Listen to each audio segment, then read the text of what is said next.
ರವೀಂದ್ರ ಹೇಳಿಕೆಗಳನ್ನ ಇವರು ಕೂಡ ಸಮರ್ಥನೆ ಮಾಡಿ ನಿಮ್ಮ ಸಂಸದರು ಅವರು ಕೂಡ ಸಮರ್ಥನೆ ಮಾಡ್ಕೊಂಡಿದ್ದಾರೆ. ಅದು ನಿಜ ಖಂಡಿತ. ಯಾಕಂದ್ರೆ ಮಂಡ್ಯ ಜಿಲ್ಲೆಗೂ ಸ್ಟಾರ್ ಚಂದ್ರ ಅವ್ರಿಗೆ ಏನ್ ಸಂಬಂಧ? ಹೌದು, ಪಾಪ ಅವ್ರು ಹೇಳಲೇಬೇಕಲ್ಲ, ಮೇಡಮ್ ಹೇಳಲೇಬೇಕು, ತಪ್ಪೇನಿದೆ? ಮೇಡಮ್ ಒಬ್ರು ಸೀರಿಯಸ್ ಆಗಿ ಆಸ್ಪಿರೆಂಟ್, ಇನ್ನೊಬ್ಬ ಆಸ್ಪಿರೆಂಟ್ ರೆಕಮೆಂಡ್ ಮಾಡಕ್ಕಾಗತ್ತಾ ಮೇಡಮ್? ಯಾರು ಅಲ್ಲ ರೀ, ಇಲ್ಲಿ ಲೋಕಸಭೆಗೆ ಆಸ್ಪಿರೆಂಟ್ ಅಲ್ವೇನ್ರಿ ಬಿಜೆಪಿಯಿಂದ? ಅವ್ರು ಬಿಜೆಪಿಯಿಂದ ನಿಂತ್ಕೊಳ್ಳಕ್ ಕೇಳ್ತಾ ಇದ್ದಾರೆ ಅಂತ ನೀವೇ ಟಿವಿಲಿ ಹೊಡಿತೀರಾ. ಅವರು ಬಿಜೆಪಿಯಿಂದ ನಾನು ಸೀರಿಯಸ್ ಆಸ್ಪಿರೆಂಟ್ ಅಂತಾರೆ, ಅವಾಗ ಇನ್ನೊಂದು ಪಕ್ಷದ ಅಭ್ಯರ್ಥಿಯನ್ನ ಎನ್ಕರೇಜ್ ಮಾಡಕ್ಕಾಗತ್ತಾ? ಅದರಿಂದ ಅವ್ರು ಹೇಳಿರ್ತಾರೆ. ಕಾಂಗ್ರೆಸ್ ಪಕ್ಷದ ಅಭ್ಯರ್ಥಿನ ಡಿಸೈಡ್ ಮಾಡೋರು ಯಾರು? ಕಾಂಗ್ರೆಸ್ ಕಾರ್ಯಕರ್ತರು, ಕಾಂಗ್ರೆಸ್ ಅಧ್ಯಕ್ಷರುಗಳು, ಕಾಂಗ್ರೆಸ್ ಶಾಸಕರು, ಹೈಕಮಾಂಡು, KPCC ಅಲ್ವಾ? ಅಲ್ವೇನ್ರಿ?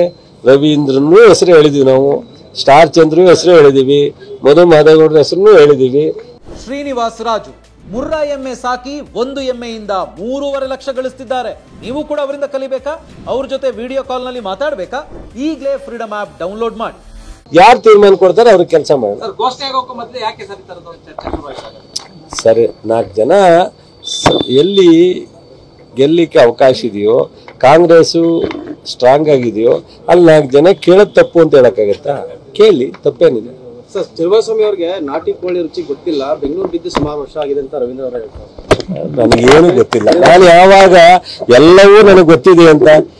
ಈಗ ಮೇಡಮ್ ಹೇಳ್ತಕ್ಕೂ ನಾನು ಹೇಳಿಲ್ಲ, ನನಗೆ ಪಾಪ ಮೇಡಮ್ ಅಷ್ಟೇ ಅನುಭವ ಇಲ್ಲ ನನಗೆ. ಅವರು ಸ್ವಲ್ಪ ಕಲಾವಿದರು ಮತ್ತು ಅಂಬರೀಷ್ ಅವ್ರ ಜೊತೆ ಭಾಳ ಉತ್ತಮವಾದಂಥ ಕಲೆ ಮಾಡಿರ್ತಕ್ಕಂಥವ್ರು. ಈಗ ಬಂದು MP ಆಗಿ ಒಳ್ಳೆ ಕೆಲಸ ಮಾಡಿದ್ದಾರೆ. ನಾನೇನು ಅವ್ರ ಬಗ್ಗೆ ಯಾವತ್ತೂ ಕಾಮೆಂಟ್ ಮಾಡಿಲ್ಲ, ಮಾತಾಡಿಲ್ಲ. ನಾಟಿ ಅಂತ ಅಂದ್ರೆ ಅವರು ಕಾಮೆಂಟ್ ಮಾಡಿದರು. ಈಗ ರವೀಂದ್ರ ಡಾಕ್ಟ್ರು, ಹೈಲಿ ಕ್ವಾಲಿಫೈಡ್ ಪರ್ಸನ್ನು. ತಪ್ಪೇನಿದೆ? ಹೇಳಿ ಬಿಡಿ. ನಂಗೆ ನಾಟಿ ಗೊತ್ತಿಲ್ಲ ಅಂದ್ರೆ ತಪ್ಪು ಗೊತ್ತಿಲ್ಲ ಅಂತ ಅನ್ಕೊಳ್ಳೋಣ, ತಿಳ್ಕೊಳ್ಳೋಣ. ಅವನು ಒಬ್ಬ ನಮ್ಮ ಪಕ್ಷದ ಹಿತೈಷಿ. ನಮ್ಮ ಪಕ್ಷದ ಅನೇಕ ಕಾರ್ಯಕ್ರಮಗಳಲ್ಲಿ ಅವರು ಸಹ ನಮಗೆ ಬೆಂಬಲವಾಗಿ ನಿಂತಿದ್ದವರು.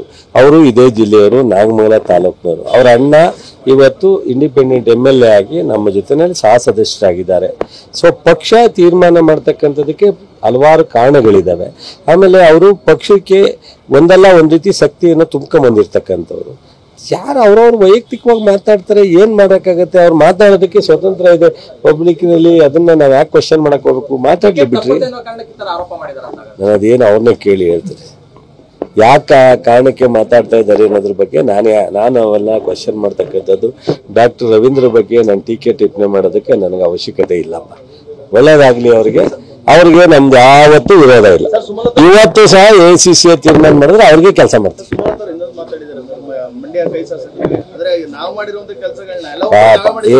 ಈಗ 4 ವರ್ಷದಿಂದ ಅವ್ರಿಗೆ ಫ್ರೀ ಆಗಿದ್ರು, ಈಗ 15 ದಿವಸದಿಂದ ಸ್ಪೀಡ್ ಆಗಿದಾರೋ, 4 ವರ್ಷದಿಂದ ಸ್ಪೀಡ್ ಆಗಿದಾರೋ. ಕೆಲಸ ಮಾಡಿದ್ರೆ, ಈಗ ನಾನು ಕೆಲಸ ಮಾಡಿದ್ದೆ, ನನ್ನ ನಂತರ ಯಾರೋ ಇನ್ನೊಬ್ಬ ಶಾಸಕ ಬರ್ತಾನೆ, ಅವಾಗ ಡೆಮಾಕ್ರಸಿನಲ್ಲಿ ಅವ್ರು ಮಾಡಿದ್ದು ಅಂತ.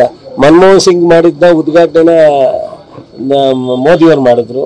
ನೋಡ್ರಿ, ಎಲ್ರೂ ಅವರವರ ಶಕ್ತಿ ಅನುಸಾರ ಕೆಲಸ ಮಾಡ್ತಾರೆ. ಮೇಡಮ್ ಬಗ್ಗೆ ಯಾರೂ ಇಲ್ಲಿ ಮೇಡಮ್ ಸರಿ ಇಲ್ಲ, ತಪ್ಪು ಮಾಡವ್ರೆ, ಅವ್ರು ಕೆಲಸ ಮಾಡಿಲ್ಲ ಅಂತ ಯಾರು ನಮ್ಮ ಕಾಂಗ್ರೆಸ್ ಶಾಸಕರು ಹೇಳಿದ್ರ? ಅವ್ರ ಕೈಲಿ ಏನಾಗುತ್ತೋ ಮಾಡಿದಾರೋ ಬಿಟ್ಟಿದಾರೋ ಅದು ಅವ್ರಿಗೆ ಬಿಟ್ಟದ್ದು.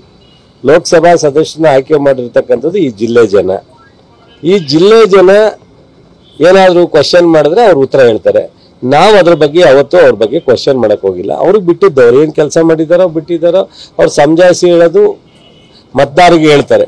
ಬಟ್ ನನಗೇನು ಆ ವಿಚಾರ ಯಾವುದನ್ನು ಪ್ರಶ್ನೆ ಬಂದಿಲ್ಲ, ಕ್ವಶನ್ ಬಂದಿಲ್ಲ. ನಮ್ಮ ಶಾಸಕರು ಅವ್ರ ಬಗ್ಗೆ ಕೆಲಸ ಮಾಡಿಲ್ಲ ಅಂತ ಹೇಳಿಲ್ಲ. ಅವ್ರು ನಮ್ಮನ್ನು ಟೀಕೆ ಮಾಡ್ತಾರ, ಮೇಡಮು ಮಾಡಲಿ, ತೊಂದರೆ ಇಲ್ಲ. Thank you.